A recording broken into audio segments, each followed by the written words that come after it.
Սրբազան հեր, ինչպես կարող են կապել ավագ շաբաթվա խորհուրդները մեր առօրյա կյանքի հետ, որպեսզի այն չդառնա որպես զուտ եկեղեցական ծես։ Դարապես մարդու կյանքը արդեն ծես է։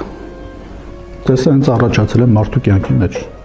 Հենց մարդ առավոտյան արթնանալիս մեկը մյուսին բարևում է, արդեն ծես է դա։ Մարդու գործողությունը ծես է։ Եվ այս ծեսը բյուրեղացել է, սրբացել է, կրոնական տեսք է ստացել։ Ավագ շաբաթը, եթե մենք ուզենանք տարբերակել սովորական մեր կյանքից, դժվարություն պետք է ունենանք, որովհետև ավագ շաբաթը չէ, որ մեզ միայն դնելու է այդ գաղափարի մեջ եւ ավագ շաբաթից հետո նորից մենք վերադառնալու ենք մեր առօրյա կյանքին, այլ ընդհակառակը մեր կյանքը պետք է լինի ավագ շաբաթի նման։ Պատրաստություն մեր Տիրոջ Հիսուս Քրիստոսի հրաշափառարությանը։ Մեկ բառով ինչպես կբնութագրեք ավագ շաբաթը։ Ամենատնօրինական շաբաթն է, ամենագլխավոր շաբաթն է եւ հագեցված շաբաթն է իր դրամատիկ զարգացումներով եւ ամենակարևորը իր